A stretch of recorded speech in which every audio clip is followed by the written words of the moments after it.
Welcome to the Tower UNN. My name is Dr. Juko, as usual, the presenter of the show.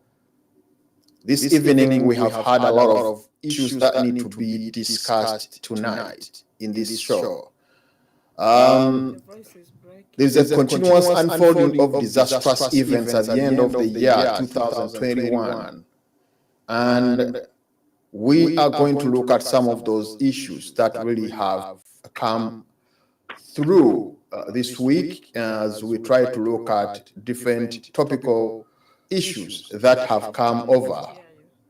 Within the studios, I have various guests. I have Madame Miss Miriam Chomugaso, who is a human rights activist. I mean, she's a director at Center for Constitutional Governance. Welcome to the show, Miriam. Hello?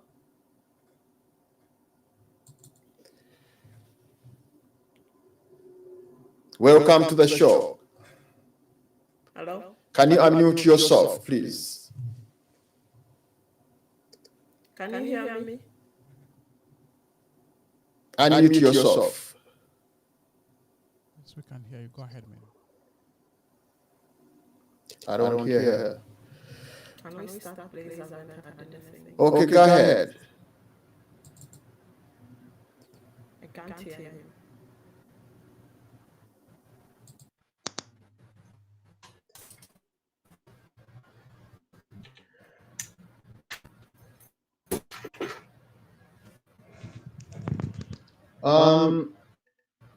This week we have had great events that have unfolded, and when you look at what happened in Congo, DRC has joined the East African community, and in the process, we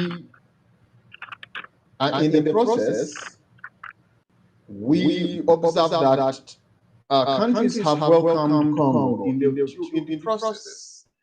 And before we do any discussion, I would like to have a video that talks about the joining of Congo into the East African community.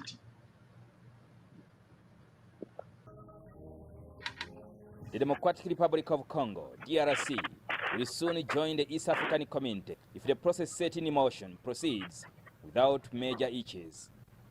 With an area of 2.34 million square kilometers, DRC is the second largest nation in Africa, only smaller than Algeria. The large country also has a huge market potential with a population of 81 million people. It is this market that the East African community wants to tap into. DRC is a vast country with a big number of people. The population is big, so that's a big addition to our market. A team of experts from the East African community, led by the Secretary General Dr. Peter Mathuki, and others from each of the 6 partner states, gathered in the eastern DRC town of Goma to launch a verification team that will either clear or deny the country's entry into the community. It's good news that the verification is beginning. It shows that the process to admit the DRC has started, and possibly the DRC could be admitted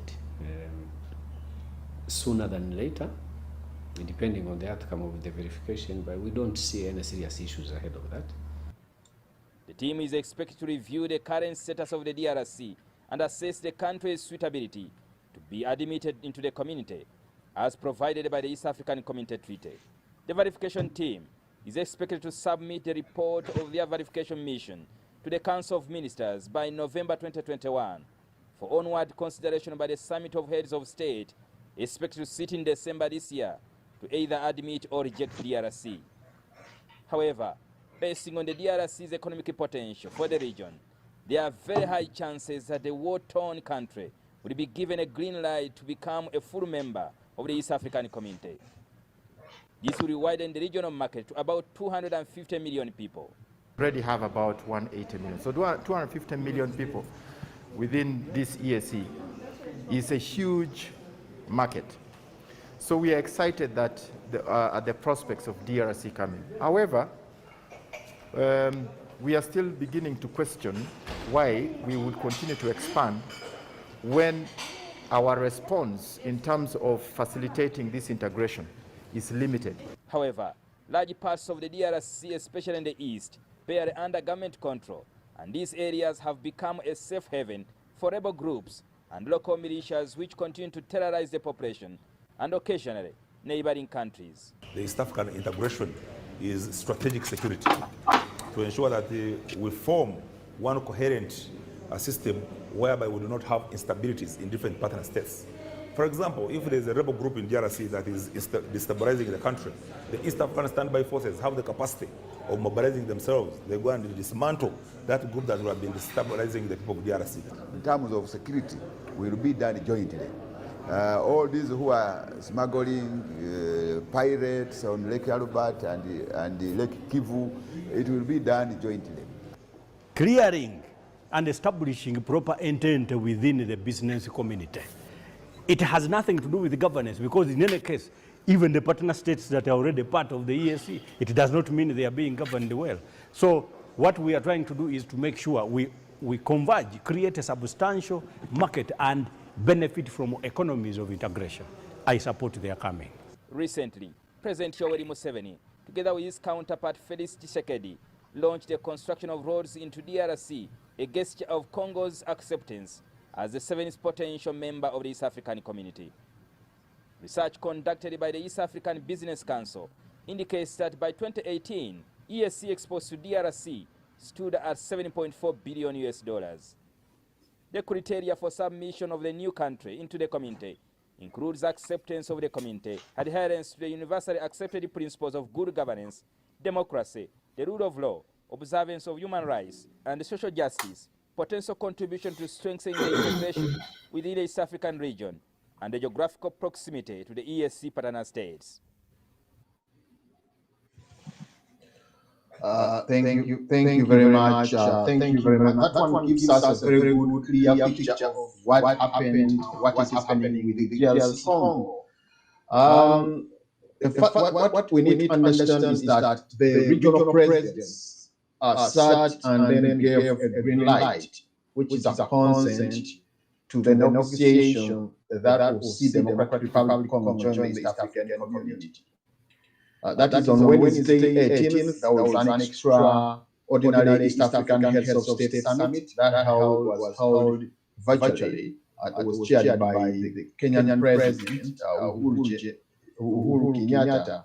The leaders received a considerable report by the Council of Ministers on a verification mission to Kinshasa. So with me in the studios, I have Stephen. Stephen, you're welcome to the tower. Thank you so much, Dr. Noldin Juko, and all my fellow panelists, and to all our viewers and our listeners. Good evening from Uganda. Thank you for having me, and I wish you nice deliberations.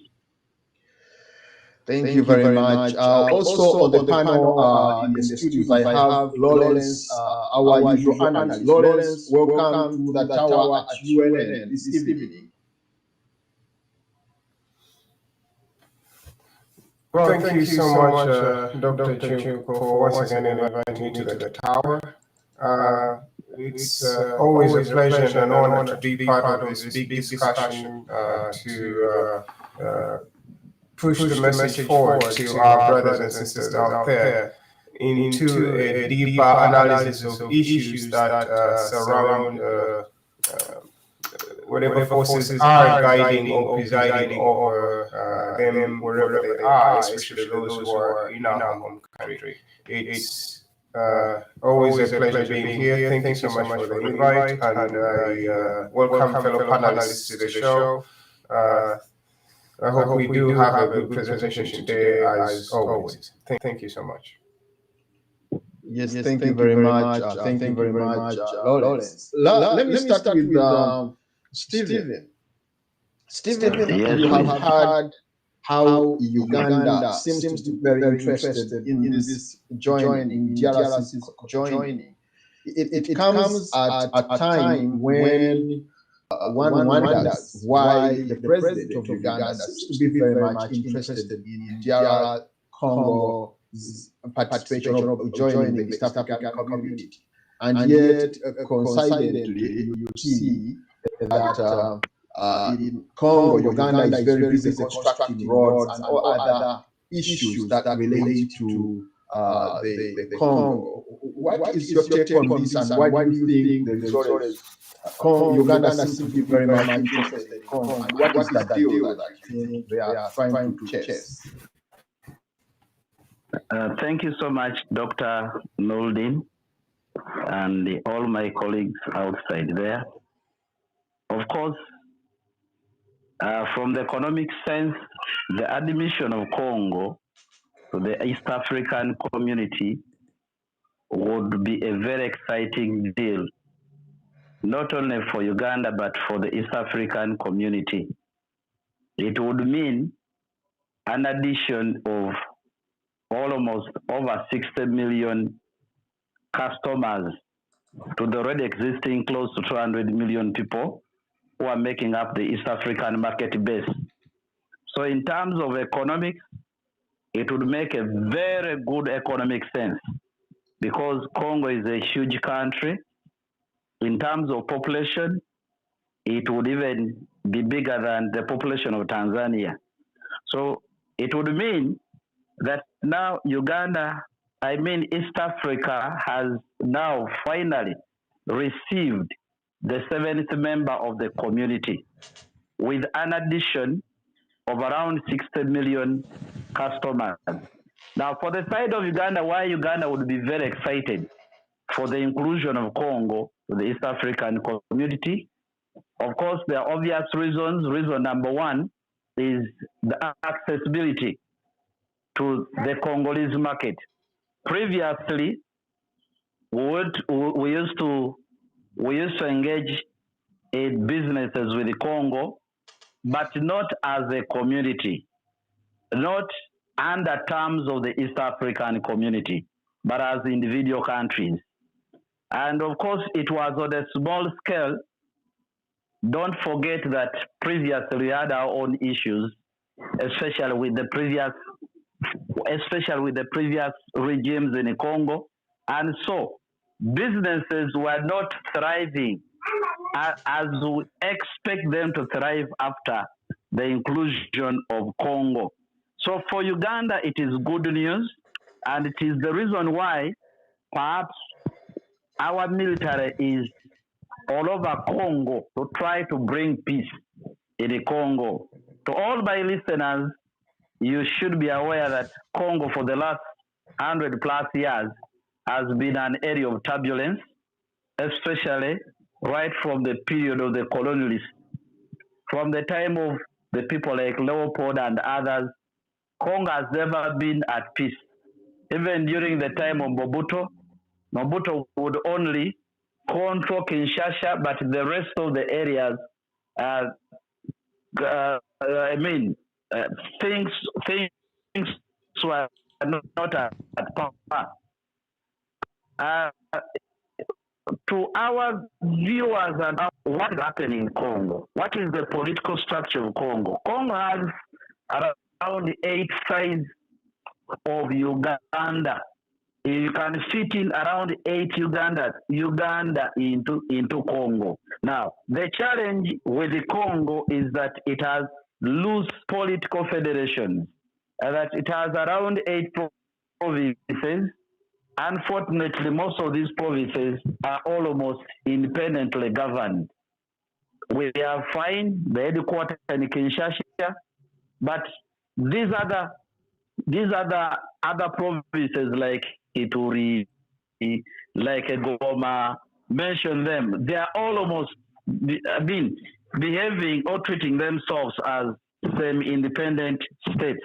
So the reason why now Uganda has rushed to Congo to have a head-on with the rebels, have roads constructed, it is because of the hot deal that is associated with this East African community.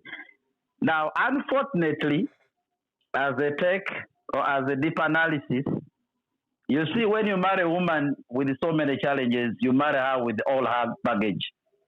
Now, Congo is coming at the time as a new woman, coming at the time when she's having so many challenges. Over 8 rebel groups, over 8 to 10 rebel groups, they're operating within Congo. There are so many infrastructure bottlenecks within Congo. We have the linguistic problem that may also hinder the so-called expected economic gains from this kind of federation.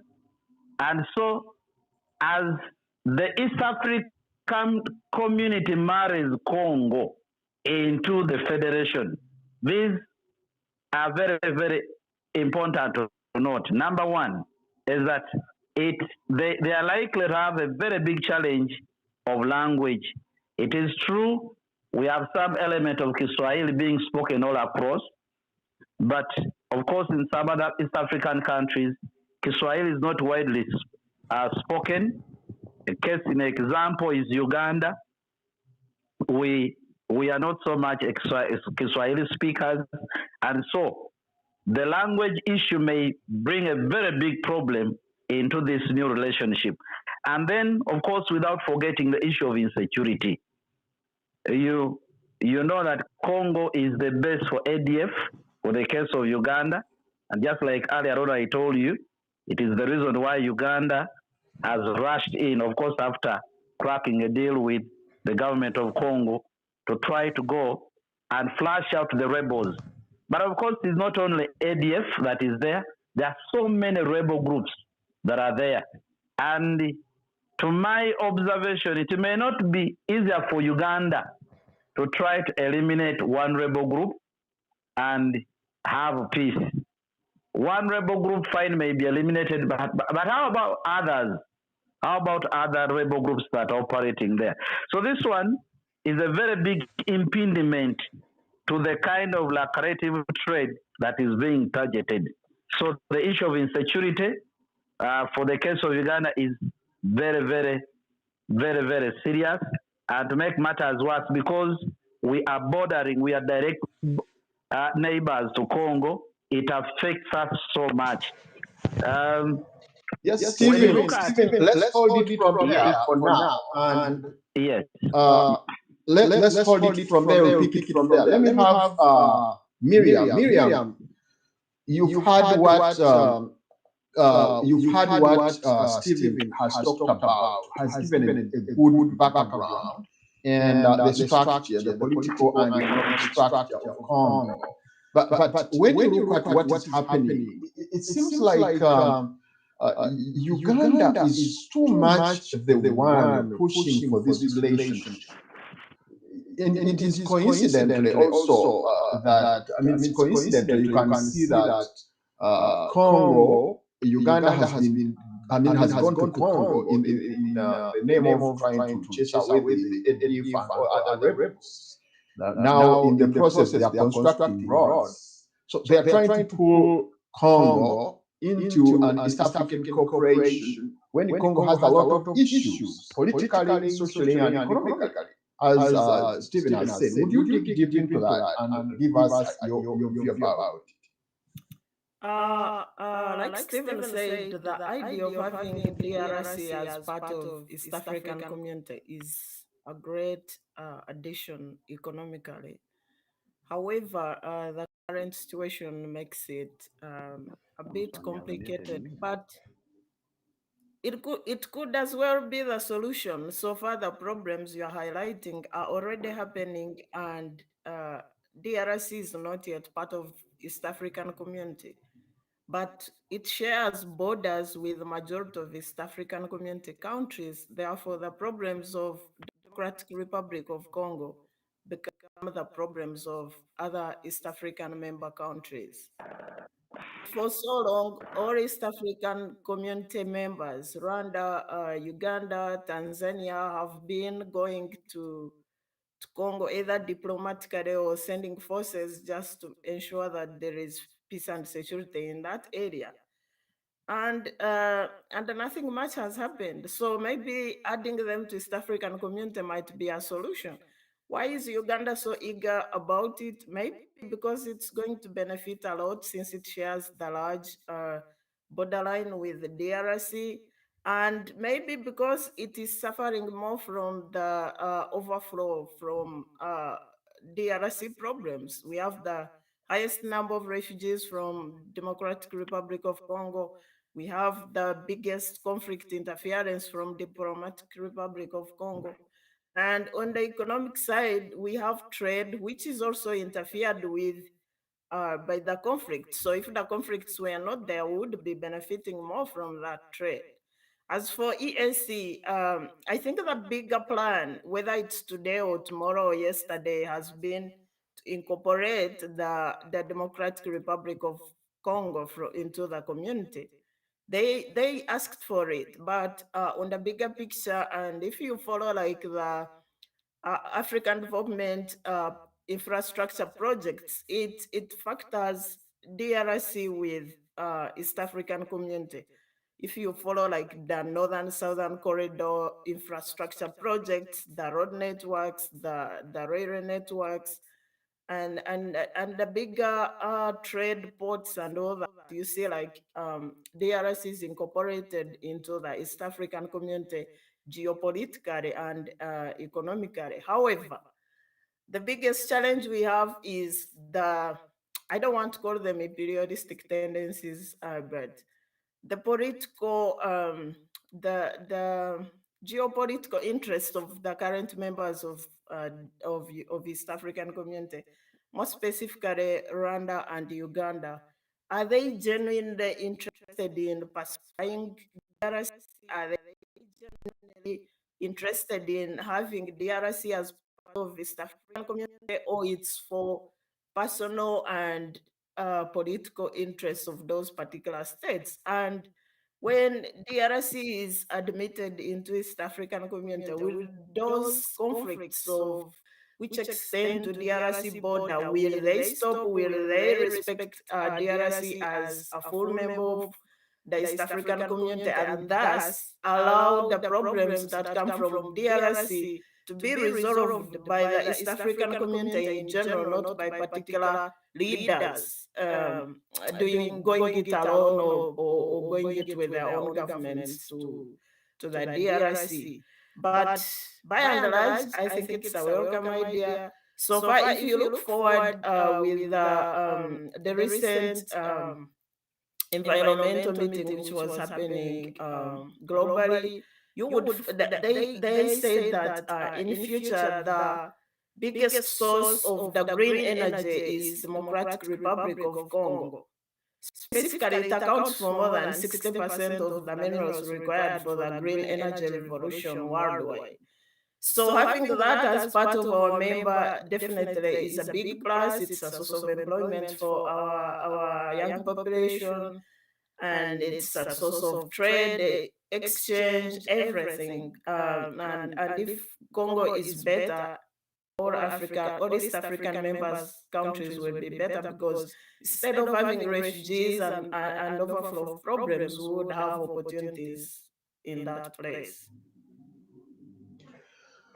Okay, thank you very much. Thank you very much, Miriam, for the insight. And actually, when you look at the situation that we have in Congo, it's quite intriguing that they come at a time when there is a big problem of people dying in the eastern part of Congo, and everyone is wondering how the coming on Congo would help to reduce that pressure which is in the eastern part of Congo. Let me bring in Lawrence on the same note. Lawrence, when you look at what William has said and what Stephen has said, it becomes quite important that the whole situation seems to be in disarray, because people wonder what a common person is going to gain in the Congo marriage with the East African community. What do you think? Is it an advantage for Uganda or for the people, the local person in Congo, in Uganda, in Tanzania? Is there any reaping from such relations?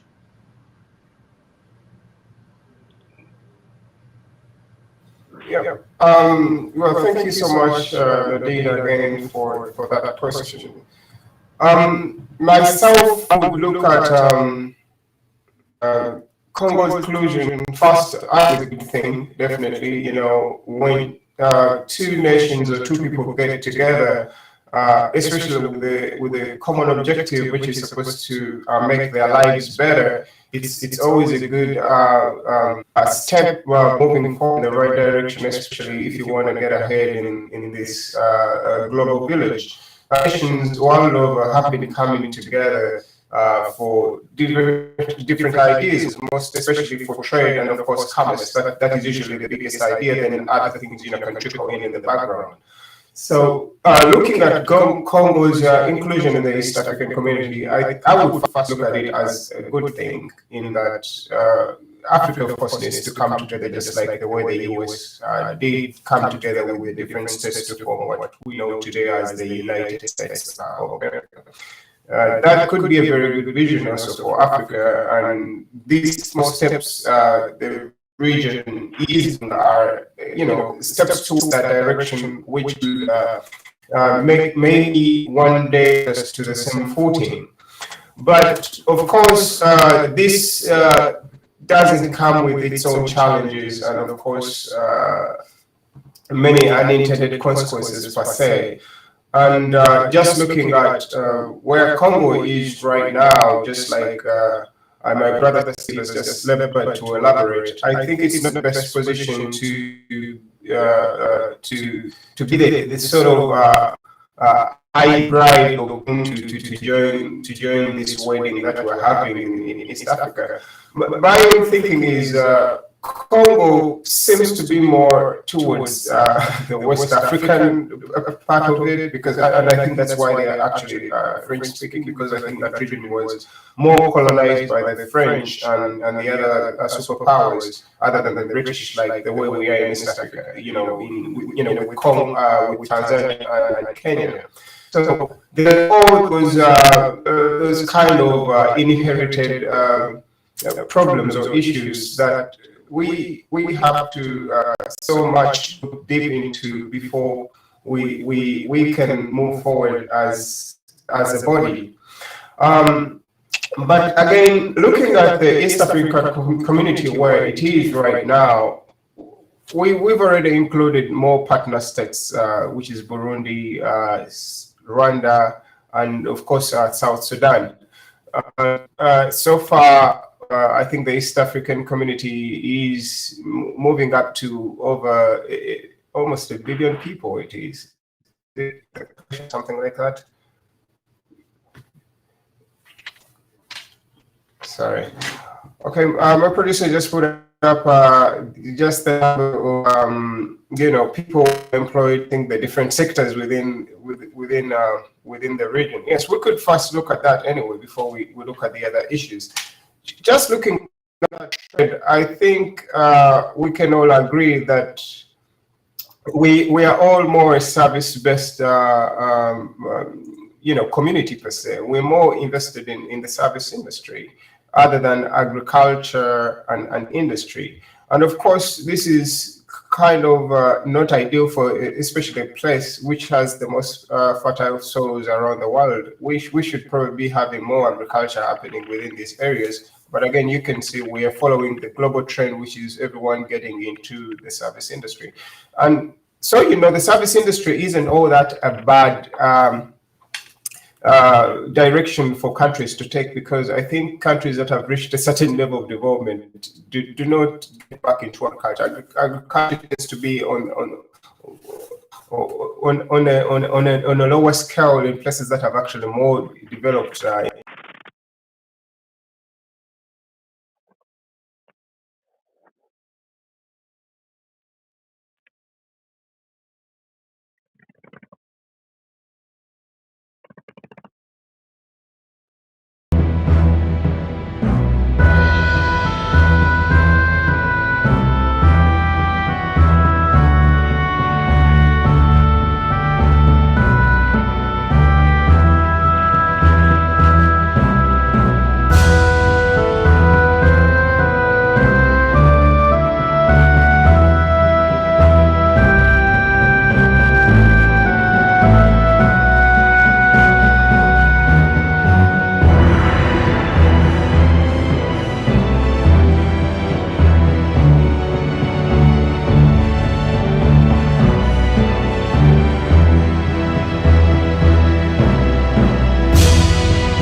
Right, sorry about that. So moving forward towards tertiary education, we can see that there's less enrollment of people in tertiary at the tertiary level. So that shows you that in terms of human development, the community still has a lot to do to improve those numbers, because you are building a big vision, and it would help us further to have a very enlightened population to take on. To take on responsibilities in managing whatever mergers we're going to build across the region. And finally, I would want to look at how we're distributing our human capital that we have across the different different fields, again, within the region per se, as of now. Almost all regions across the board are having over 50 or 60, even sometimes 70% of the population engaged in agriculture.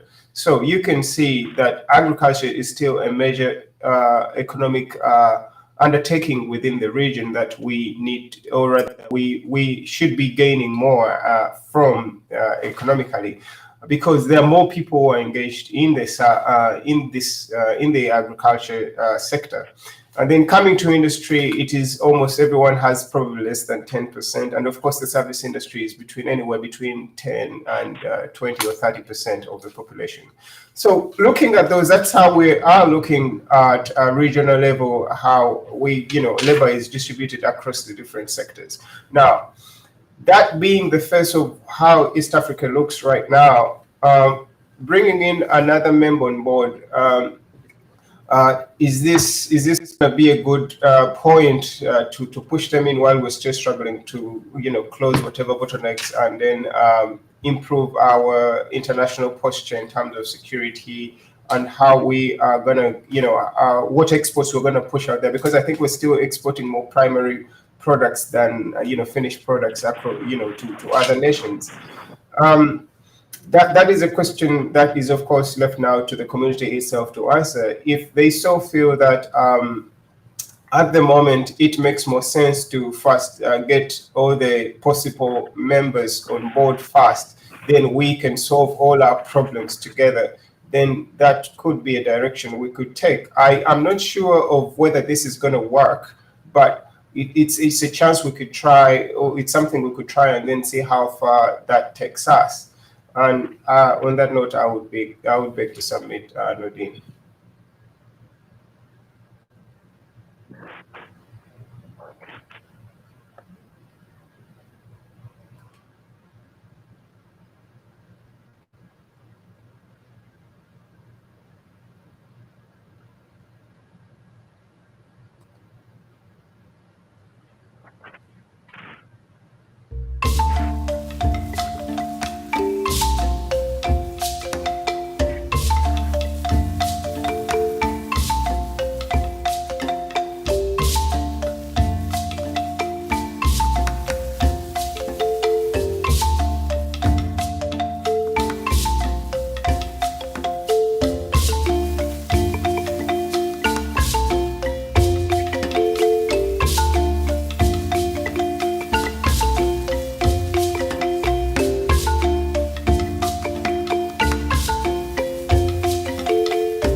Dr. Andrew Takome Kaira was born on 30th January 1945 in a small town known as Nkokonjeru in the Uganda region. He is regarded as one of Uganda's forgotten heroes, a true nationalist whose love for his country sent him to an early grave. He was a lawyer and professor and had many accomplishments since 1971, with many of his accolades attained from his education and political experiences, both nationally and internationally. Significant is his doctoral dissertation titled Condoism in Uganda, which has awarded him an internationally recognized terminology now used in criminology. He joined several political organizations, including Uganda Freedom Movement, UFM, which he was the leader, the Uganda National Liberation Front, UNNF, later joining the National Resistance Army, NRA, which had once been his organization's rival. Dr. Kayiira is regarded as one of Uganda's forgotten heroes, a true nationalist whose love for his country led to his premature death. He was just 46 years old when he was assassinated on 6th March 1987 during a dinner with his close friends and 3 female acquaintances. His killers have never been brought to justice.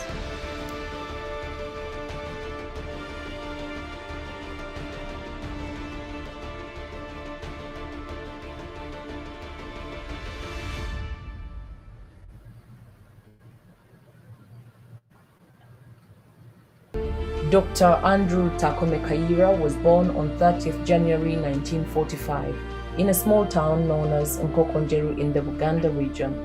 He is regarded as one of Uganda's forgotten heroes, a true nationalist whose love for his country sent him to an early grave. He was a lawyer and professor and had many accomplishments since 1971, with many of his accolades attained from his education and political experiences, both nationally and internationally. Significant is his doctoral dissertation titled Condoism in Uganda, which has awarded him an internationally recognized terminology now used in criminology. He joined several political organizations, including Uganda Freedom Movement, UFM, which he was the leader, the Uganda National Liberation Front, UNNF, later joining the National Resistance Army, NRA, which had once been his organization's rival. Dr. Kayiira is regarded as one of Uganda's forgotten heroes, a true nationalist whose love for his country led to his premature death. He was just 46 years old when he was assassinated on 6th March 1987 during a dinner with his close friends and 3 female acquaintances. His killers have never been brought to justice.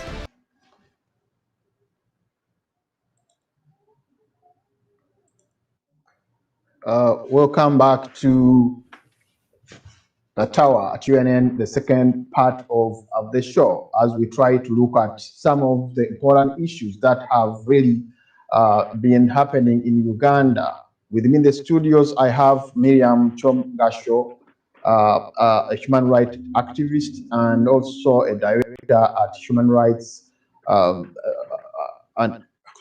and Governance in the Saint. I also have Lawrence, as usual, who is our usual analyst, and we're trying to look into some great issues that have really happened in Uganda. I also have Stephen, all the way from Uganda online. Stephen, I give you 2 minutes to wind up the issue of Congo, and then we go to another issue. Just 2 minutes.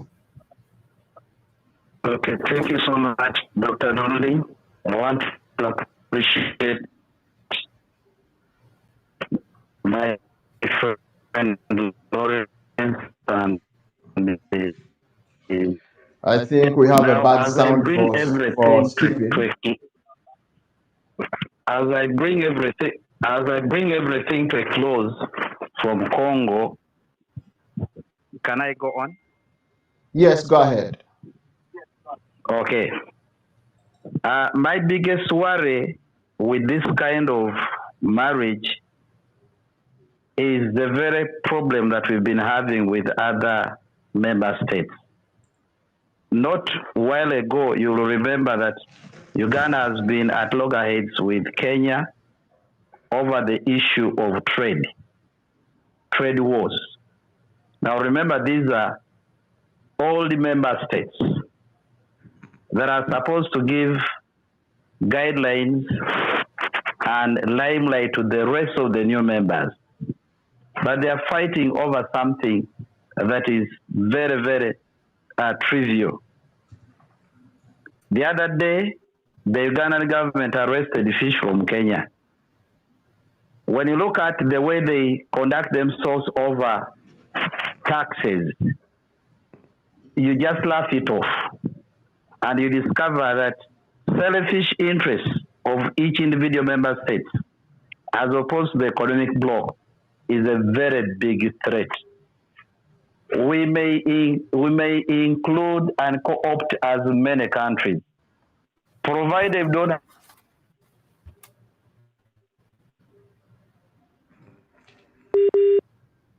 Yes, remain at stake. The number two, when you look at countries where Go ahead, Stephen. you'll discover that they have this one thing in common, and that is the stable political platform.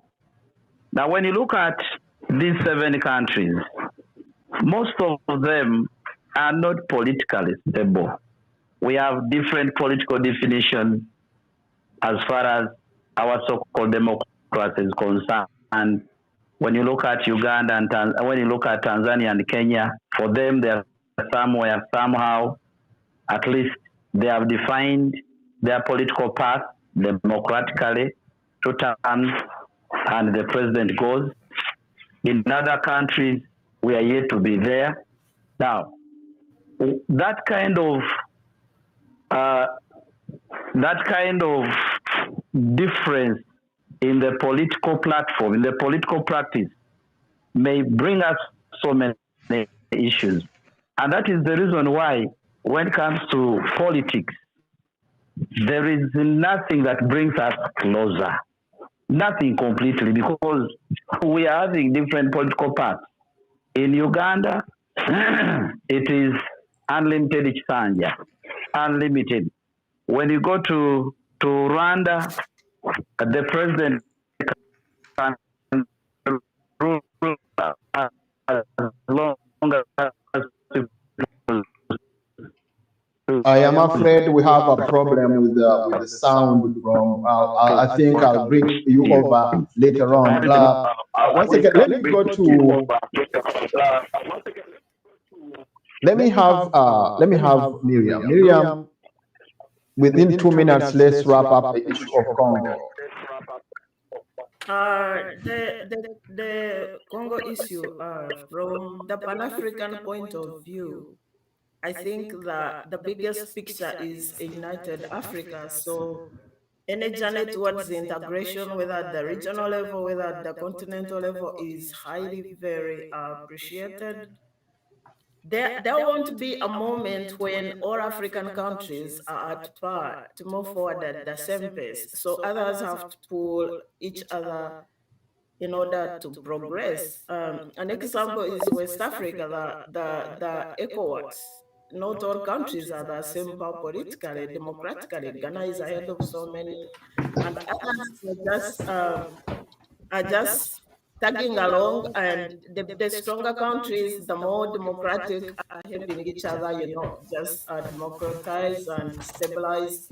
And the region is moving forward economically and politically. Another example is SADC. SADC is not at par when it comes to the politics. So the issue that Lawrence was raising, that the politics being not at par would be a hindrance, I would rather look at it, would like to look at it on a positive view. And I think whether we unite with these countries, the South Sudan or DRC, which are politically lagging behind, whether we unite with them or not, the political challenge won't go away. So we would rather unite with them and work it out. We are better more united than disunited or amalgamated the way we are today. And I would like to comment that maybe as an observation, the EAC institution needs to be strengthened further. It should be the vehicle of unity, the vehicle of security, the vehicle of legislature, economic integration, and that would eliminate the individual country conflicts and overlaps that we see around. For example, what is going on between Uganda and Rwanda shouldn't be happening if the East African community was stronger.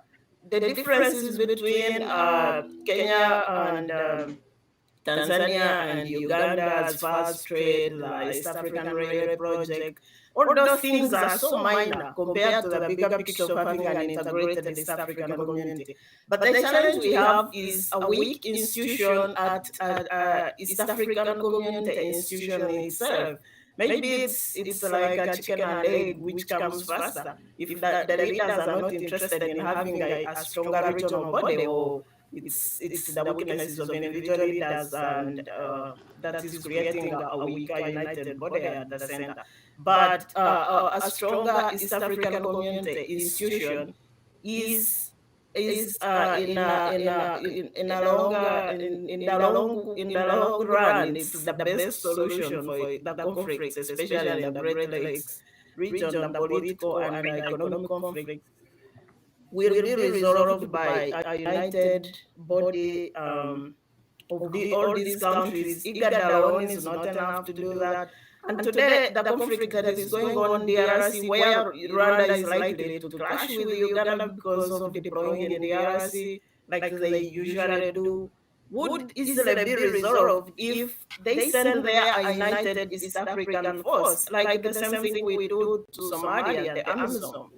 Can we push forward the East African community to say that we are creating a more united voice other than seeing individual leaders taking over the process and trying to drive it towards their selfish interests, like the case with Uganda and DRC, Rwanda with the DRC, and then Tanzania standing alone on itself. And then secondly, like Lawrence hinted on, our political differences, we are especially the dictatorships going on. Other countries are more democratized than others, but in the long run, that's quite a mean. That's work in progress. For me, I don't see it as a challenge. It's a challenge, but it's not insurmountable. It's a challenge that can be resolved. The more united, the better. Thank you. Thank you very much. Thank you very much, Miriam, for the wonderful observation. Let me bring Lawrence. Lawrence, finally, within 2 minutes, I want you to wrap up the issue of Congo. All right. Thank you so much, Dr. Jericho, again. Just my final thoughts on Congo's inclusion to the East African community is, yes, I've already elaborated the status of the EAC, just using a few indicators that we have on ground, and this report, of course, is coming from the EAC itself. But looking at where it is of the timing right now of Congo joining vis-a-vis what is happening elsewhere in the region is just like Madame Miriam has just explained. Yes, our political other differences are always being impacted. They are always going to stand up because we are a diverse region with so many ethnicities, so many languages in there, and of course cultural differences and all that. And yes, a regional body coming in to kind of unite us is probably one of the best ideas, maybe to kind of undertone or underplay all the other issues and try to manage them from a whole different angle other than, you know, even just the straitjackets we have as nations currently. Of course, this is going to be a very tough journey moving forward for all the stakeholders. And whether we like it or not, maybe sooner or later, maybe this, this region or this continent will one day be united. And maybe the sooner we do it, even the better. And then maybe we can sort out our differences better. But again, that being the case, we shouldn't kind of neglect the issues that we have to deal with forthright. The issue of security. I think we can agree that we cannot really integrate if, some parts or some of the nations are dealing with security issues. Just like UNN is apparently trying to do an AD, and Congo has its own bunch of rebel groups there. Rwanda also has its own threats and ODAs. It probably seems to be the most stable of the countries that are in the East African community. And that is almost evident in the way, in its even propensity to borrow. I think Tanzania's debt to GDP ratio is about 39%, which is, I think, the lowest in the region. Now, bringing in Congo at the moment, Congo's GDP to debt ratio is actually lower than the rest of the states in the region. Congo's debt is about 15% of its GDP, so it has the least debt per se compared to all the other member states. Kenya is already up to 59%. Uganda is also running up to 50 plus and moving forward. Now, we're taking on so much. We're getting into a member club, and everyone is coming, in with baggage. At the end of the day, we are going to have to share all these problems. What I don't know is whether, the other member states will be willing to take on everyone's burden. It's good that right now Uganda is taking the lead, yes, trying to sort infrastructure issues, security issues for Congo, but is it sustainable? And again, who is paying the bill for this? Is it the Ugandan taxpayers who are footing the bills for UPF being in Congo? Is it Congo paying for our soldiers being there?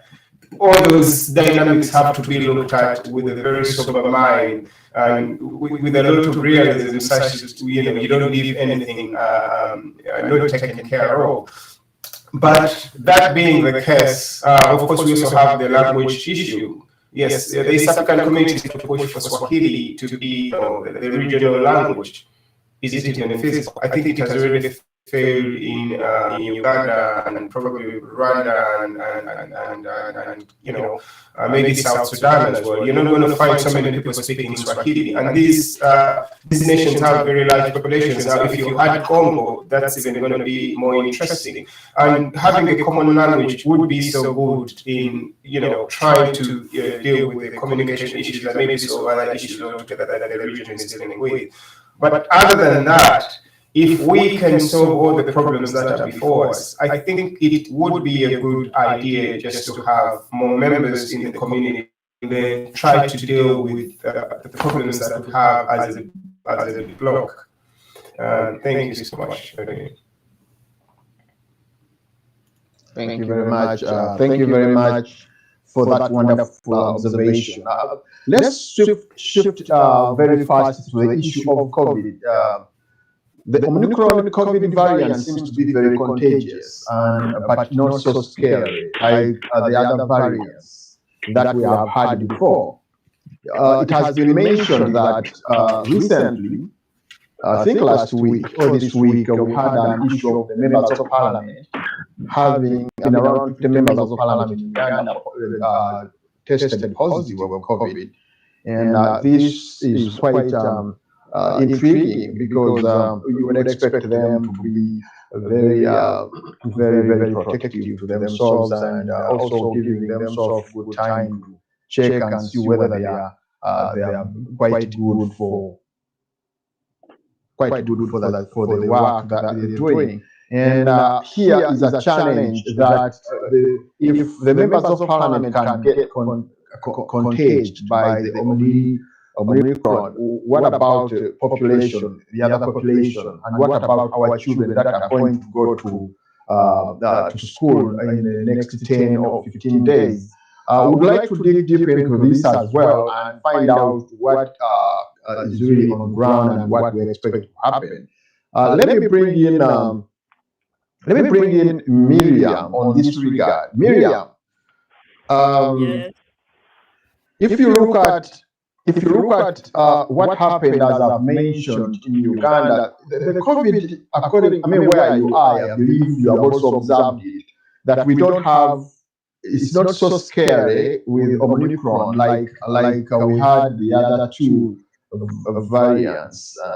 And in this regard, people seem not to be so much scared. And the situation we have in Uganda seems to be that we are coming back to the normal. And in the due course, we believe that there is need to look into this issue and analyze it to a normal person who is living in Uganda and find out exactly what is the direction of this. Would you dig deep into this, please? For the Omicron, actually the case of the MPs is an indication of how bad the situation is, or how quickly things can go out of hand.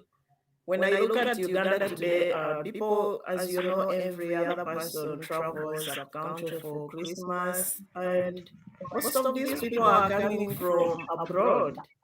They are coming from countries which have had serious cases of Omicron, like South Africa and other East African countries. So this Christmas is likely to be a big spreader of the new infections, and they will go to a population that is a bit less vaccinated. So far, the ministry is putting the number of Ugandans vaccinated at 10 million, like 100,000 plus, but that leaves 29 or 30 million unvaccinated Ugandans. I kind of think that Omicron in these countries where it started from, like South Africa, like Europe and USA, could have been mild because people are largely vaccinated. And when it comes to a population that is largely unvaccinated, we don't know how bad the situation might be. And to make matters worse, is like Uganda has so relaxed around Corona that people have moved on, which is very scary. You move on to what? We haven't mastered the treatment regimens against coronavirus. The Covidex and other herbal treatments that were developed are not yet tested and approved for treatment of COVID cases. We still have a large population that is unvaccinated. We have students of all ages, from nursery to university, coming back to schools in the next week or two. So we really have, we are likely to see an upsurge of COVID cases, yet the mechanisms that would have controlled it, the government emergency services, the health emergency, the mechanisms that were put in place, the local government, the up-country health care services, supposed care for emergencies, have relaxed a bit and some have run out of resources. I heard the minister said recently that even the vehicles that were sent there to cater for emergency cases and monitoring were used by the LC officials, local government officials at the district for other things. They even rubbed off the words COVID from the vehicles and put them to personal use. So we are running into a danger of having an upsurge to a population that has left the COVID thing. I can hear my echo, please. Sorry. There is a need for, I think the president has relaxed on his message. The whole ministry needs to really step up. This is a new variant coming in at the heels of Delta, just a few months. We don't even know what is gonna come tomorrow. Yet there are no mechanism even to control what is the crisis that is existing today. So what is the future of Uganda in case there comes a really more serious variant right now?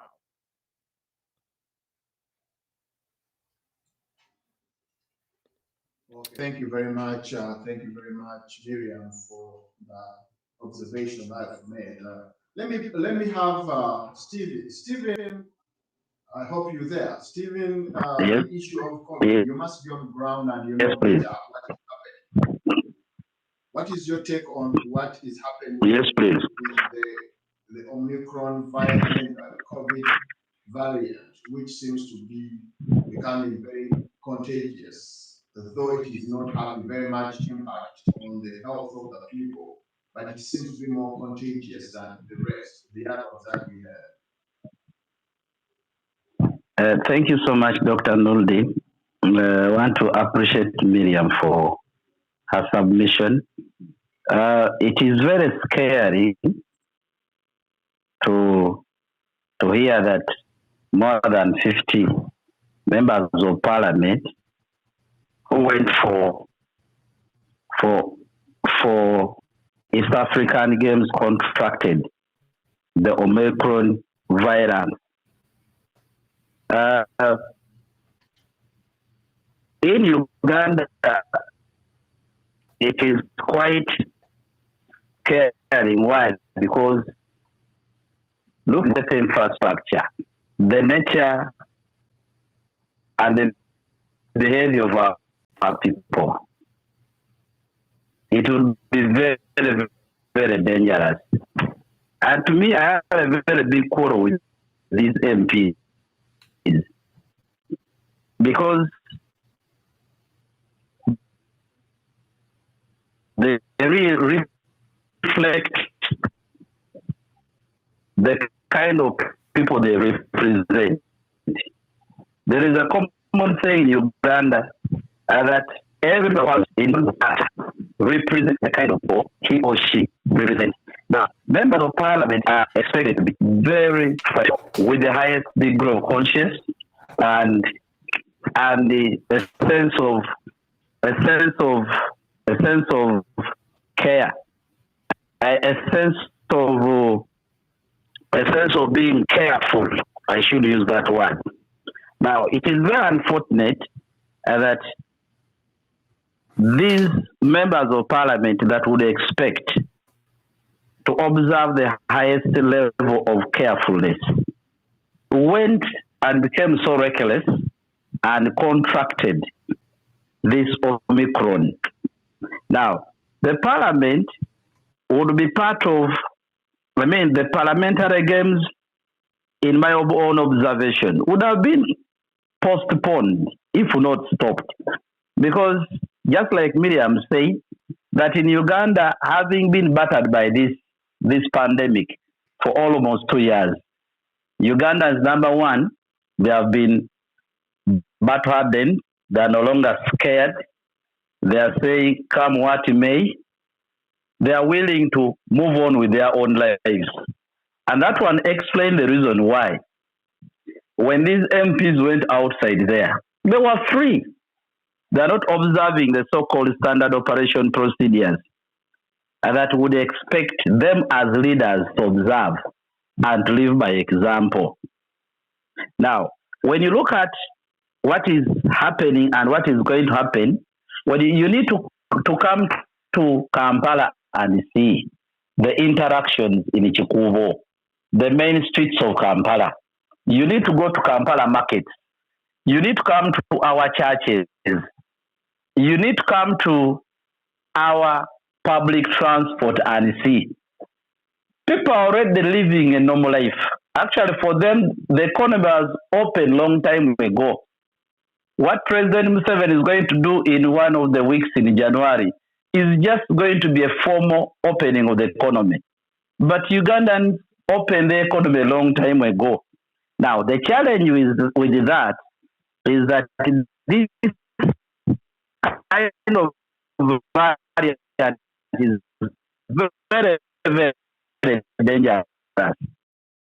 And given the state of our health infrastructure, if this is spread, and given the background that almost half of Ugandans are not vaccinated, I fear that in the near future, especially in the month of March or the month of April, we are likely to enter into another one. And we are very, very dangerous. It is indicated that this variant is as dangerous as other variants that we have had before. But in cases of people with pressure, people with diabetes, and we have almost a vast population of people living with the HIV. And I don't think Omicron can spare such people.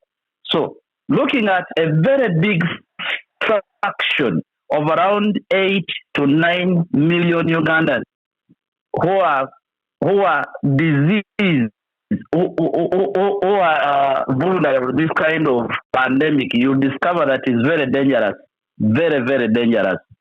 So, my take as I conclude is that Ugandans need to be advised, government officers and all those people in leadership They need to come to their senses and lead by example. That is number one. Number two, because we are now lowered our gun, and that is the reason why when our MPs went to TZ, they went in a very normal and free kind of environment. But to our surprise, guess what happened? I'm wondering who is now paying the isolation bills. I'm wondering who is taking care of them. But it is a signal. It is a signal that we are not yet safe as a country. We are not yet safe, and therefore, what do we need to do? We need to get back to our own guard. The strict standard operation procedures. Those who believe in vaccinations, they should go for vaccine and be vaccinated. Otherwise, if we allow the situation to move on like the way it is, we are likely to get a very serious attack like the one we had in May and April that claimed thousands of people here in Uganda. I think that is my take on that. Thank you so much, Doctor. Thank you very much. Thank you very much. Thank you very much, Stephen, for the wonderful observation. Lawrence, you've heard what Stephen has said and what Miriam said about COVID. And one of the pertinent points that Steve has talked about is the issue of leadership in this regard, where people like members of parliament wait for East African community, and then that's where the problem started from. Can you also analyze your dimensional observation about COVID right now in Uganda? Yeah. Well, thank you so much again, Nadine. Looking at COVID at the moment, where Uganda is. Your sound seems to be low.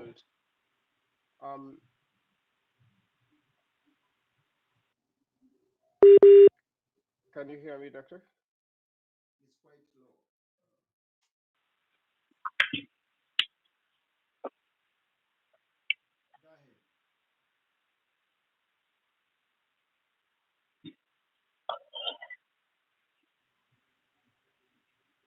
The fight against COVID, I think it's we have as an and the litigation. We're probably trying to. We've done our best, if that's the best we can do, and but again, I think just like before, we've discussed COVID here a good number of times, and I've always taken it back to the citizens. I'm like, I think the citizens are the ones who want to also guarantee their own health first before the responsibility is shifted to the government or the Ministry of Health or whichever other agencies might be concerned or, given the responsibility to take care of Ugandans. Our vaccination rates at the moment are not so impressive because we only have about 3% of the fully vaccinated people, around those people putting the shots of the vaccine.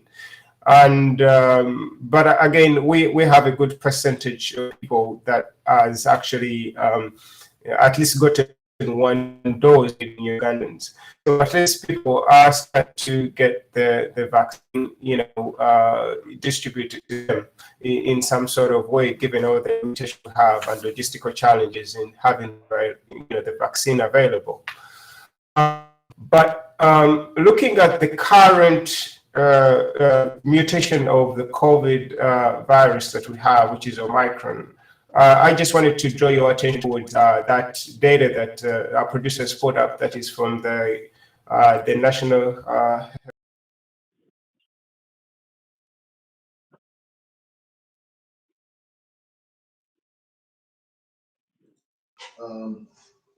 I hope we have lost Lawrence in that regard.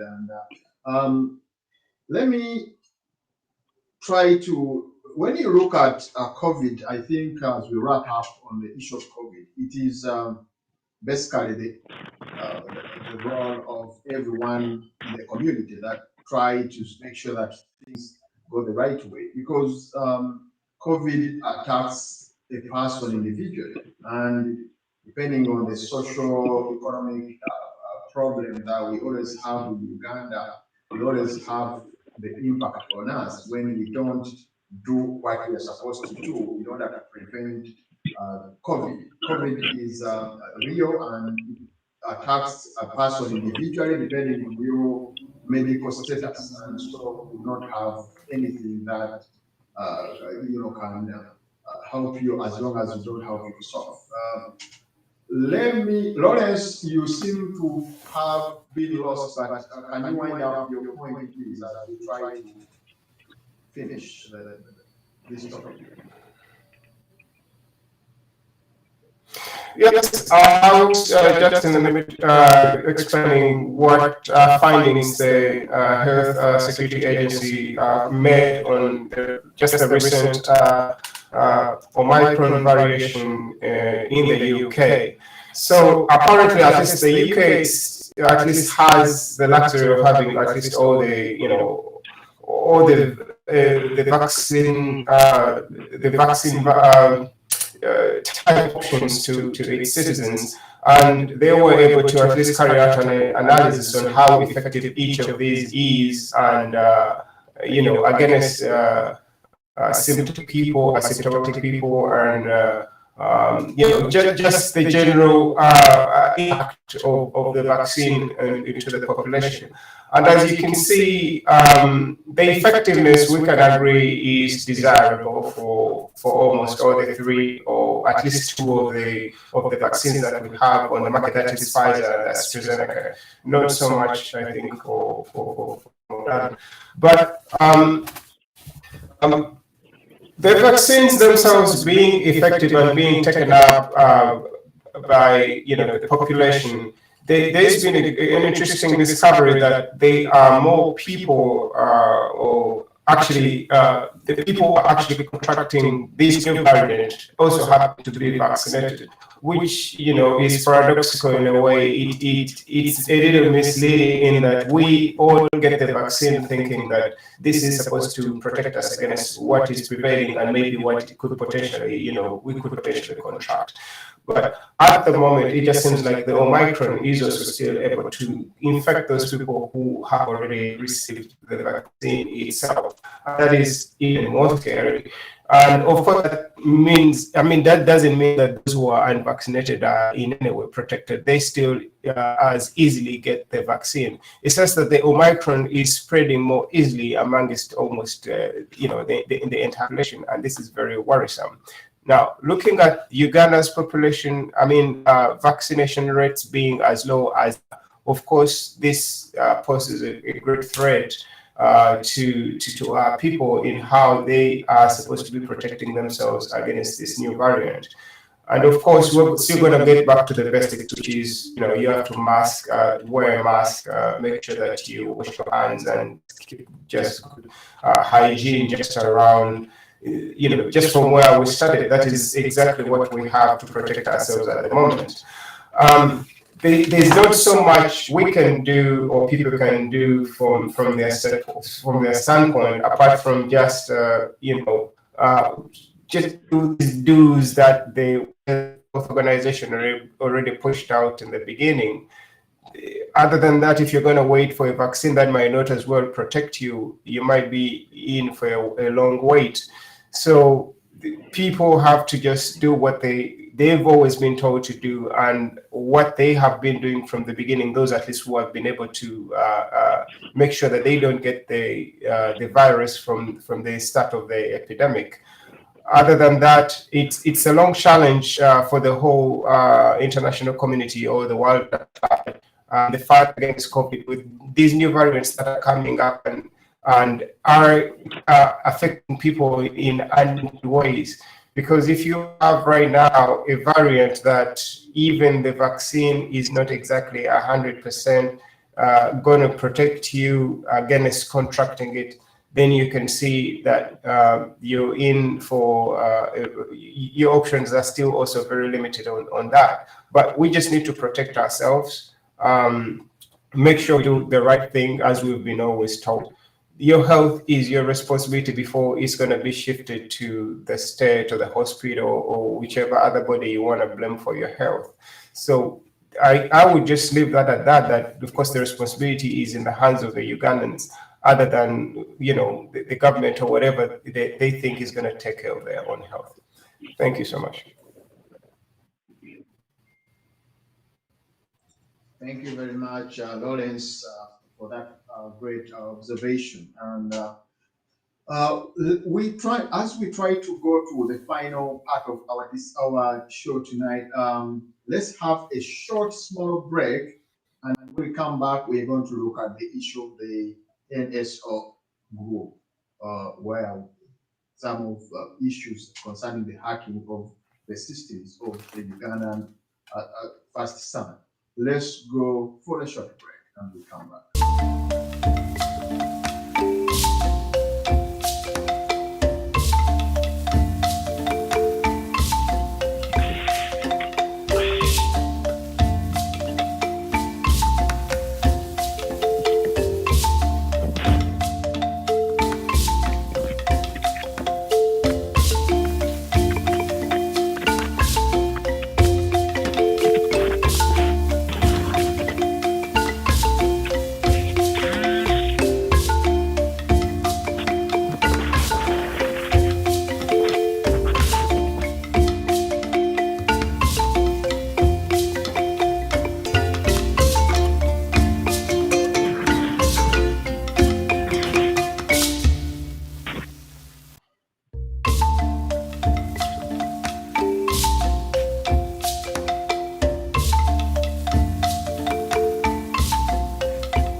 We'll come back from the short break as we try to analyze issues that have been trending within Uganda. And the last part of our show is going to be concerning about the separate Ugandan deal that brought NSO to the brink of collapse.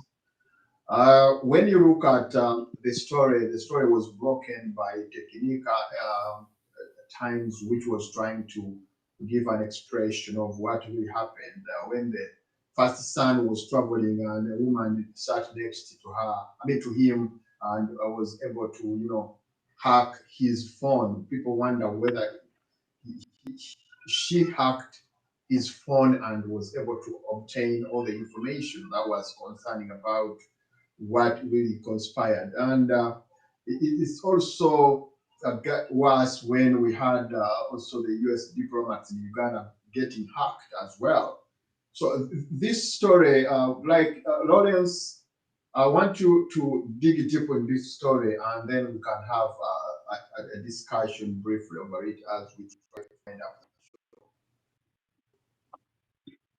Yes, Lawrence.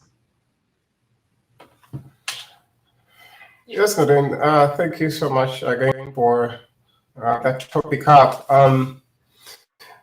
With the NSO topic or issue is, I think we have only gotten some wind of it just recently. Some of us at least weren't paying so much attention to what was happening elsewhere.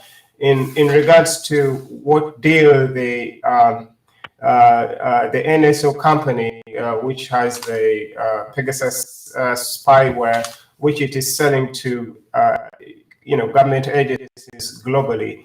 And this software is supposed to help these agencies kind of spy or collect information to potential terrorist groups globally around the world. Now, of course, this company is based in Israel, and they sell this software to help governments globally in the fight against terrorism. So it is for a good purpose, not necessarily that it is supposed to be used against innocent civilians world over. And I think it does actually cost a lot of money just procuring this software to use it for any nation. But Uganda did get access to this software supposedly, And what has actually put us in the limelight is the way we used it, in that we used it to spy or rather obtain information from a few US diplomats that are based in the US Embassy in Uganda. So this is what shed the limelight to Pegasus and NSO as a company. And the question is, why were they spying on these US citizens? Of course, NSO had certain clauses or terms of, in their terms of selling this software globally. They were not supposed to sell or rather actually spy on US citizens. So any number that is in the US that's a +1 was off limits in their terms as to who, when they sell the software out there. At least the US is trying to look out for the privacy of its citizens, in that they shouldn't be, they're off limits into as far as who they could collect information from. And of course, this is based on the fact that US does try to do a good job in protecting its national, borders and boundaries, and keeping tabs on its own citizens to root out any terrorist cells or, organizational units that might be cropping up in the states itself. So for Uganda, I think we're a little careless in how we deployed this software. I don't know what they were looking for in these US diplomats' phones. They happen to be iPhones, but yes, they were carrying Ugandan SIM cards at the moment. And of course, this is now the conflict in this case, in that as much as the NSO was not supposed to touch US citizens' phones or phone numbers, now the diplomats were carrying Ugandan SIM cards, so they had the +256, and to the local cell companies that we have. Now it brings up a very interesting debate, in that yes, as much as US citizens are not supposed to touch them, then the +1 numbers, but in this case, yes, they are US citizens, but they are carrying Ugandan lines. Does this term still apply in this case? And of course, US being the country, it is still, it doesn't obliterate the first deal, which is they were still not to touch US citizens. If they knew that these were US citizens still, that first part of the agreement should have been respected, despite that they were carrying, local lines from a local country like Uganda. And of course, NSO has been hit. To chip in a lot of it, remember, we've had a lot of some issues with even way technologies, where we had the Americans being suspicious of the Chinese helping Uganda with that kind of software and then spying on their systems. Here comes a situation that when you look at what happened, it was hitting direct on the security of the president of Uganda, regardless of going to the diplomats, the American diplomats. How do you think this leaves the relationship? Because it seems like dictators in Middle East and Africa are using this Pegasus software so much to spy on their opponents and trying to see what move they are doing. But now it has gone to the big brother. That's why I think the noise is coming so fast and high. What's your take about that? Because you remember what happened with Huawei as well. Yes, indeed, this is going to be a very big battle moving forward, and we are in an age where warfare is now on the internet. It's now cyber warfare more than boots on the ground and big guns and all that arsenal that we have out there. The war is now bigger on the World Wide Web other than on the ground. So, of course, regimes just like the one we have in our country are also getting or tapping into that space, and they need to, of course, put more funding or rather buy more tools in that regard on that front, such that they can be ahead of the opponents. It's not a secret, by the way. Yes, you just quoted Huawei, but it's not just Huawei. Just looking at the number of Chinese phones that you have on the market within Uganda, most of these are, especially the ones that we think are so cheap and they mimic, big brands like the Samsungs, like the iPhones that are coming from China. But these are, which are also procured from the black market at cheaper rates, and people being, falling in love with smartphones and they're not getting original phones. They are falling prey to some of these projects that are running. These phones are cheap, but they are laced with software that is actually copying data and stealing information from citizens out there. There's so much evidence to show that most of the smartphones that we have, especially in the Ugandan population, are indeed actually spying on the citizens. And this time, not even for the government, but for other corporations that are overseas. And they did plug this there, and they're just siphoning the data of most of these people's phones. It is no wonder that so many people find data very expensive. Not because, yes, it is actually still expensive. We can still debate that, but still, some of the data, when you look at the usage of the data, it is actually more spent on background activities that most of the users have no control over. This is also evident in the apps that most of our users put on their phones. So much is happening in the background.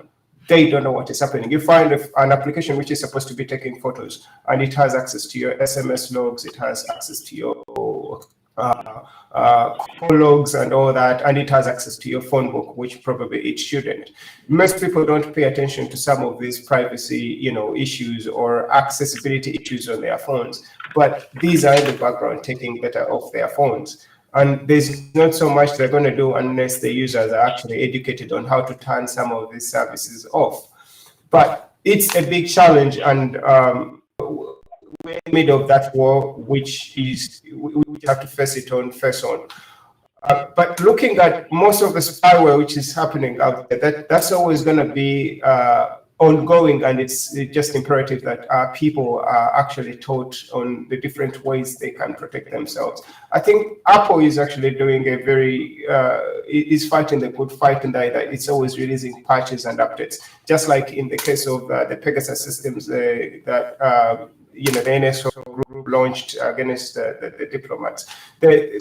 Apple was still able to tell, or rather ascertain, how these vulnerabilities happen, and they did release some patches for it. So it pays, it comes in at least on the other side to show that there are solutions to some of these kind of loopholes that are left in the system, that there's a solution to them. But again, how many Ugandans are having iPhones out? Thank you very much. Protect themselves from such attacks.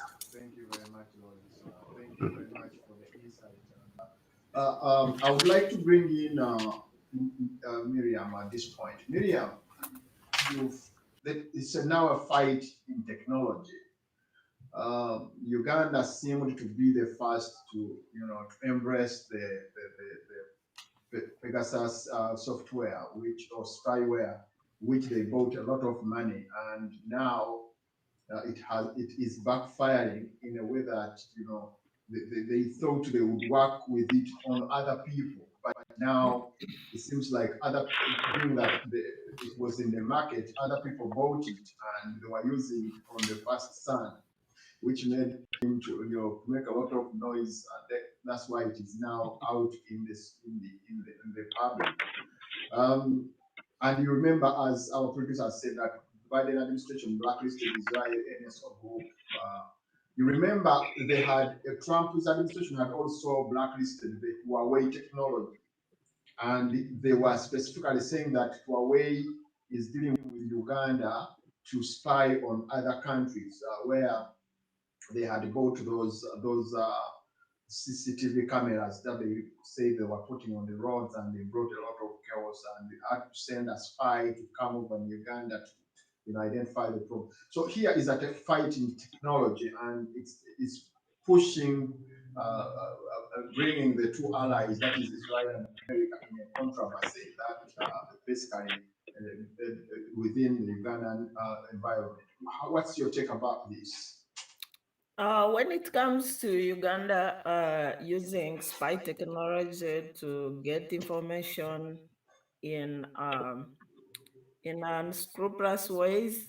I think this is not the first time we are seeing that. Back in 2011, 2012, there was a German software company which sold the same spying system to Uganda. It was called Gamma International Limited, and then it sold something that was nicknamed Fungua Macho. And I think it's Finn Fisher Technologies, which was owning that particular software that was sold to Uganda and other repressive countries like Rwanda and other dictatorial countries in the region to spy on its citizens. And they said that the technology, okay, they bought the technology in the guise of using it to fight terrorism, but the same technology was used for internal repression, spying on the opposition politicians, tracking them and arresting them. And it was reported that most of this software was used to against FDC leaders who were the leading opposition group in Uganda at that moment. And that's how most opposition leaders would be tracked on their way and arrested. And again, there was another funny way they were using the information. They were using it to track individuals and get, private information, which they would use to blackmail those individuals, either for business or for politics. Like someone say, hey, we have a file on you, and you either agree to do ABCD or we do this. And even though, as BBC reported in 2015, that German company was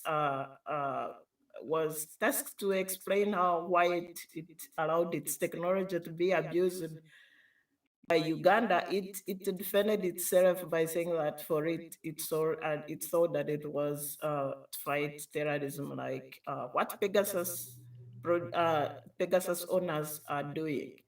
So the issue is, how can an ordinary citizen protect itself from such a government which is going to go an extra mile to get information, to track individuals illegally, to curtail opposition activities, to curtail private citizens like businessmen for its own good or for its selfish ways?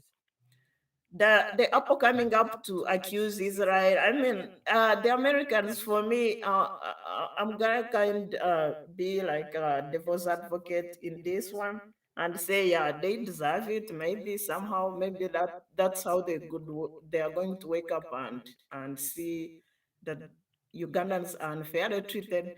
They all along knew that this technology was there and was being used against innocent civilians, but they never cared because their systems were not attacked. But this time that their systems were attacked, they come out to condemn Israel. But where does that leave the ordinary Ugandan? Where does that leave you, an ordinary Ugandan, maybe an opposition leader or a businessman trying to do your business, and your phone is being hacked left and right by unscrupulous security operatives, maybe by the government trying to curtail your movements, or by other private people trying to blackmail you? If America is interested in curbing the misuse of Pegasus, they should care about everybody, not only their citizens or diplomats. So for me, I think we need to task our government to stop blackmailing its citizens as Ugandans, and like Lawrence say, excuse me, I don't know the previous, Lawrence, excuse me. He said that the biggest challenge of Africa is that we are trying to adopt a technology we don't have means of controlling. We don't even know to what extent this technology is infiltrating our lives. We are not trained enough to understand how deep it's going to affect us today or in the future, yet we are embracing it like from outside. Internally, we don't have any mechanisms to protect the citizens, to protect unknowing people who are trapped in this internet wave. We store our information on iCloud. We don't know who's in charge of those iClouds and who accesses our data and how they use it. The other time, the Chinese company Huawei, which was There was another Chinese company which was accused of planting spyware in AU building in Addis. These are the people we just accept every other thing because we don't have capacity to cross-check it. We don't have capacity to build our own internal protection mechanisms and see who is tracking our data and what are they using it for. And all our hope is about maybe US coming up to say something about it. What are we Ugandans, we Africans doing about all this information technology that is invading our private space that we are using for business, for studies, to store our information that we don't even know who is in charge of right now? That's how we are losing our copyrights. That's how we are losing all the information, be it security, be it for business, be it for our own knowledge, like medicine, like cultural information that should be helping our society. It's being sniffled out. Whether we know it or not, we don't have control about it whatsoever. And it's very dangerous. How are we going to compete in the global economy if we are so vulnerable like that? Thank you very much. Thank you very much for that wonderful observation, Miriam. I believe it has dug deep into the issue. Stephen, I want Stephen to also have an analysis of this. Steve, when you look at Uganda seems to be very interesting because they seem to value issues which are really very unbasic. People, there are a lot of things that would be really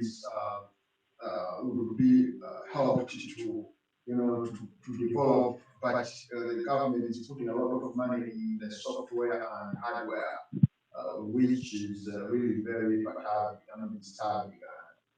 What's your take about the Uganda putting a lot of money in spyware software, and yet here comes a situation that it was going to use it on the people, and later it backfires and brings on the fire onto them themselves? Thank you so much, Doctor.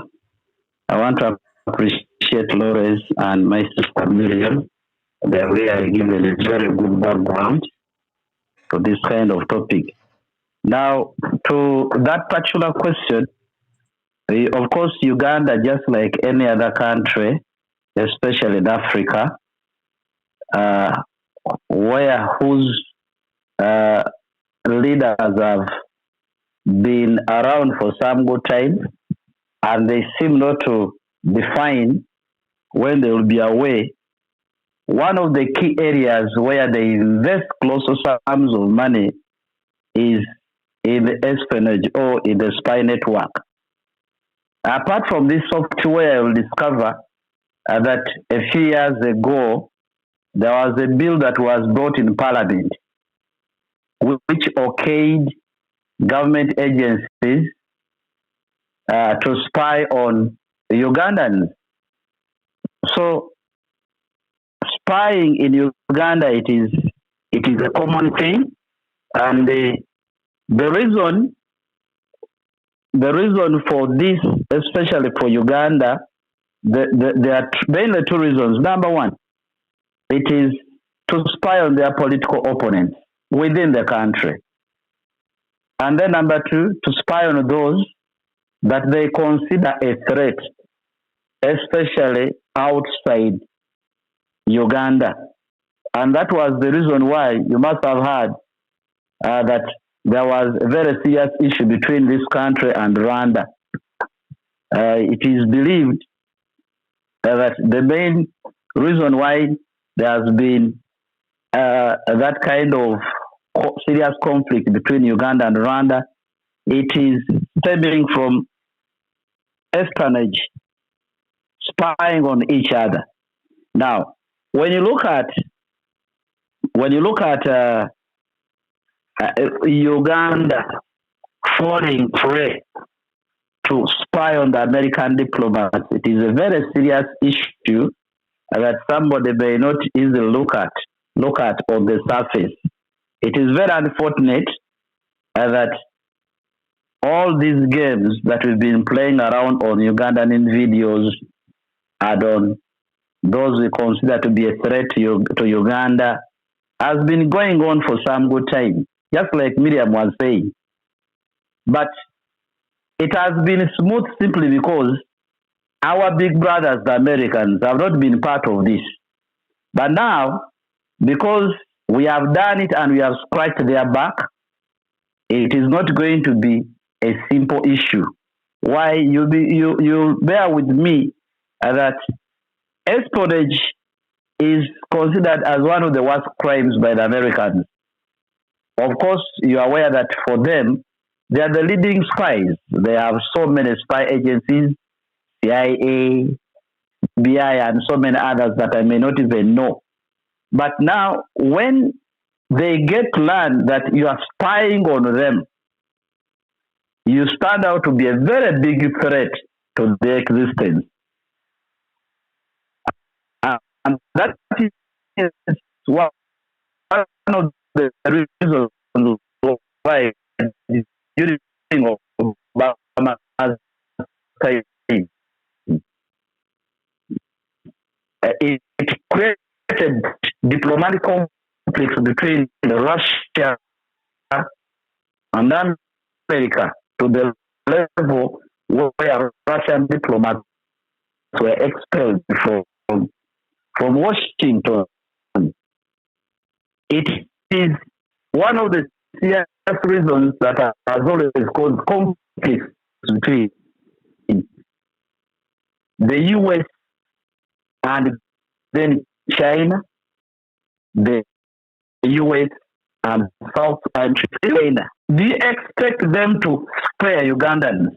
Now, the challenge I see in this is that it has already soured up the diplomatic relationship between Uganda and the US. And in my own opinion, I think why the Ugandan spy agents went ahead to overstep their boundaries, it is because they wanted to find out, number one, the relationship between the US and then the regime's political opponents within Uganda, especially Bobi Wine and others.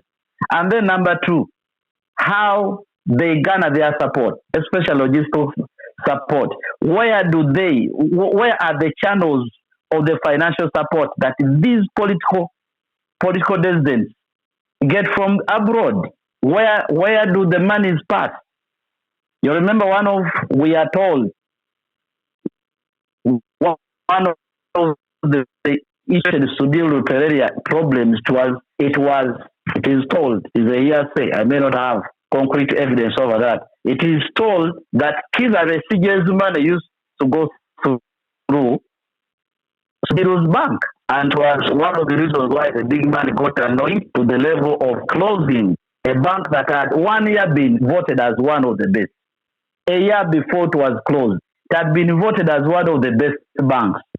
You wonder what happened in between within a period of 1 year, that now the bank was declared insolvent, poorly managed, and at the end of the day qualifying to be closed, and even its assets being sold. We are told that perhaps it was one of the reasons why Greenland Bank was sold. Rumors have it that the current ADF and others, that their money is used to be channeled through Greenland Bank. Now, in Uganda, you'll discover that perhaps they're spying on these American diplomats to find out the relationship that they have with the political opponents like Bobi Wine. So I really have a very big fear that there are dire consequences that are awaiting Uganda as a country, and there are dire consequences that are awaiting Ugandan diplomats and officers in person. In case they're investigated and there are serious personalities that overstepped their boundaries and spied on the big brothers, we are waiting to see what is going to happen. But it's very bad and very dangerous for Uganda. Just like I've told you, if they could not spare their fellow big brothers I'm wondering whether they can really spare Ugandans. So that is my observation as far as that one is concerned. Thank you so much. Thank you very much, Stephen, for wonderful observation. We are not going to go so much beyond this time, as you know, we have other programs that are waiting to go on air. But before we close, we'd like to have each of our guests at least 2 minutes to wrap up and then say goodbye. Let me start with Miriam. Miriam, it has been a pleasure having you on this show, and we believe we shall have you again, though we had some technical challenges, and that has deterred us from having a very great conversation. Nonetheless, the conversation has been very superb, and we appreciate your time and your work and all the research that you've done when you came up. Would you wrap up your work, your submissions, and then we have you say goodbye to our viewers? Thank you, Dr. Juko, and thanks for inviting me and meeting the fellow panelists and listening to you and the great views being shared here. On wrapping up, I think we still have a lot of work to do as East African community. But the admission of DRC, I hope if it's really done on good faith and with good intentions, it's a positive move, and I look forward to a greater, maybe pacified Great Lakes region, economically progressive East African community, and maybe a united Africa in the near future. As for Corona, I really I would like to appeal to everyone, like Lawrence said, it's a duty of every other person to protect themselves. But we all know that as an individual, you can't do much to protect yourself from a contagious disease. Some are exposed, say, from a school, they go to a store, grocery store, you go to, or from your workplace, or the taxi you're gonna sit in going to work. Especially the situation in Uganda, where we know like most people are really very vulnerable when it comes to public places. I hope that someone is putting in a mechanism, especially looking at the treatment. The vaccines are there, and as people continue to get vaccinated, we hope for some sort of herd immunity. But we also need to explore more treatment methods, the same way we are dealing with malaria, because Corona is going to be with us for a long time. We will maybe get more variants which will resist the vaccines that we are using. So the best way to counter it is to look for a long-lasting solution, which is how to manage the patients affected by Corona, treatment, patient management, availability of medicines, and affordability, especially for the local people and the poor. And when it comes to opening schools, I'm really scared. We have our children going back to school. Will they be protected? Do we have emergency services to rush them to a hospital in case the case is beyond local management? You know, those things are really already knocking on our minds, and it's not comfortable. The situation we are in right now, how do we make it better? And when it comes to the spying, I think all has been said. We said it all. I mean, the last speaker said that we will always have autocratic government spying on their citizens. That's the best they can do. We've had it all over since time immemorial. But how best can you protect individuals? At least there should be some sort of protection somewhere. Maybe individual information, individual data. Is your banking online, banking information safe? How can we embrace technology but at the same time feel safe from intruders, either from the state or private hackers or any other person who would like to abuse the information that we put on our phones or computers? Thank you so much. I really look forward for future interactions with you. Bye. Thank you very much. Thank you very much, Miriam. It's a pleasure, and we always have a space for you to come over and share your expertise and experience, and have a good day and a good weekend. Let me have Stephen from Uganda. Stephen, would you wrap up your views as we try to finish up and say goodbye to our viewers? Thank you so much, Dr. Juko, for having me. I just want to appreciate you and all my fellow panelists. It is a pleasure to share the same platform with Lawrence and Madame Miriam. I want to appreciate you so much for the resourcefulness that you have exhibited in this show. As I wind up, I would pray that the inclusion of Congo would really benefit the East African community. That would be the prayer of every African. Why? Because we assumed it would come with so many tangible benefits compared to the liabilities that we fear it would come with.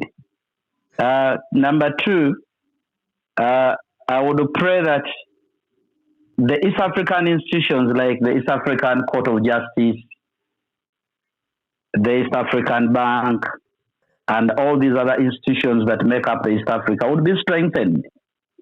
And that would sort us out the challenges of selfish interests of member countries, selfish interests of various political heads of these various states. And then two, would have common infrastructure, just like we had before 1977, when we had the unfortunate collapse of the first East African community. If we can have certain common infrastructure that we can share and govern together, I believe it can bring us, it can try to galvanize us as a community, have uniform political agenda, and have common interests. I believe this would be very, very important. But on top of that, it is important, just like I think it was Lawrence who mentioned that out of the 7 member countries now, it is only perhaps Kenya and Tanzania that is peaceful politically. Most of these other countries like Rwanda is not safe politically. Burundi is not yet peaceful. I don't want to mention South Sudan because we all know what is happening there. And I cannot hesitate to mention about Congo, especially the eastern part of it that is full of conflict. So for us to have this baby and to benefit from this community, it is very important that this region, this Great Lakes region, is pacified. And I want to appreciate the government of Uganda for taking that initial move of trying to pacify and also try to set up some necessary infrastructure, because Congo is full of forests, impassable roads, and therefore there is no way you can have a community with such sorry infrastructure. On Corona, it has been said, and on the spyware, I think Lawrence and Miriam said it all. I just want to pray that we continue living in harmony. I just want to conclude by saying thank you so much for listening to me. Dr. Juko, thank you so much for having me again. May the Lord God bless you. Wish to join you in further interactions. Good evening from Uganda.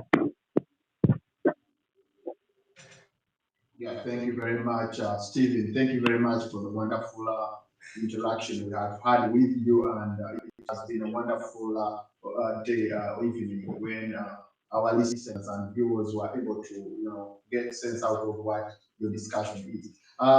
Finally, Lawrence, would you wrap up your work, and then and say goodbye to our viewers. Well, thank you so much, Nadine, for again another invitation.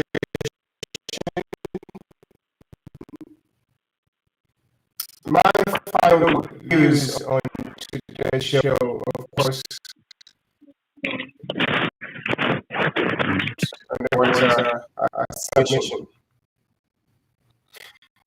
So we can agree that yes, the East African community is it's been a very good project waiting that we are all yet to share its fruits.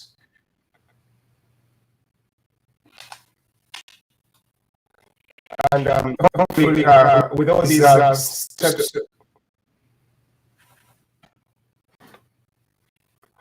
and hopefully all that have been taken to widen the base, we can all be able to benefit from the. have some backlash from your sound, Lawrence. Go ahead. Okay, I don't know whether you can hear me right now. Go ahead. Yes, please, Doctor. So, just to wrap this up, this African community, we can all agree that it's been a long project in waiting for most of the Ugandans. And even at the current state, we are yet to fully realize the benefits of the community per se. Most Ugandans per se who are found in maybe a village or so are yet to understand this concept, accept it, and be part of it in one way or the other. But all that said, we hope the community or the local leaders can be partnered in trying to sell this project to the local people out there, the local corporations, because so much is happening at the top, but we are not sure whether it's the same at the grassroots level that people understand why this is important, or they can see their lives into the vision of the community. We're yet to see about that, but the call at the moment is most welcome to join the community if it's going to push us into the right direction. And maybe whichever other issues or reservations people have, and these are many, the technocrats who are, given the responsibility to deliberate on all these matters to try to make sure that we have a smooth transition into the community, able to do their job, and we clear all the bottlenecks within and have a whole united region that is free from conflict and ensures certain economic progress for all the citizens within the nations. But coming on to the issue of corona, for me it's always the same. Everyone has to take a personal responsibility to guarantee their health before that responsibility is pushed onto other people. More so in Uganda, whereby if anything happens to your medical bills and so few people have access to insurance and all that, it's all up to our people to take on the responsibility as themselves. And finally, when it comes to the issue of the NSO group and the spyware Pegasus in hacking all these US diplomats, besides all the other people within the nation, more so that has been formally done by to spy on the opposition is what platforms that we have. It still goes back to the issue of privacy, which of course has to be respected. Everyone does deserve to be hoping that they are able to respect in one or the other, however much they are into the fight or in journey of technology. I think we need to fully understand what we're getting into. And technology is going to be with us. It's going to be used to make so many decisions for us. And it's on that accord that globally there is a very big call for more security personnel in that space to kind of observe, monitor what these systems are doing. I would call to Ugandans to take on the opportunity to get into that space, into the security field, to sort of help our people and themselves into combating some of the challenges that the technologies bring. But other than that, it's everyone's responsibility to guarantee your own security, even on the internet or with whichever devices you're using. Always take on the updates, the best devices you have, but it's your personal responsibility still to to make this. All these other bodies probably less concerned about and more concerned about other objectives. But other than that, I would wish to on that note and thank everyone who's been listening to the issues that affect people out there. Thank you so much, Dr. Juko, fellow panelists, Steve and Miriam. Thank you so much for being part of the show tonight. Thank you very much. Thank you very much, Lawrence, for the wonderful observation that you've given us. And we believe our viewers have benefited from the deeply that have made this evening.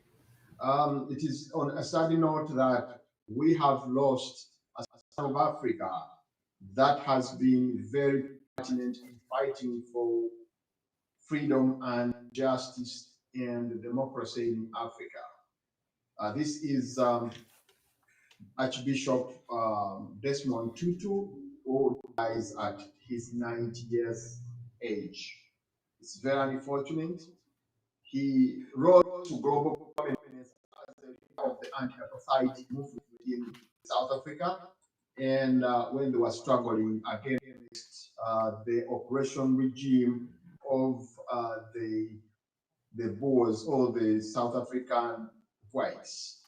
It became very pertinent with him when he worked within a time of chaos and times of violence and turbulent times. And his sermons in the churches and all that were very, very clear against such operations. He was also awarded a Nobel Prize in the Peace Nobel Prize in 1984, which was one of the highest letters that he climbed when it came to fighting for the rights and good governance in Africa. May his soul rest in peace. We cannot go beyond this. We just thank you very much, our viewers all over the platforms on our TV and also our website. We appreciate your feedback and always appreciate your time that you spend trying to watch and viewing us as well. We appreciate our guests for the good time that you spent with us and good deliberations that you brought forward.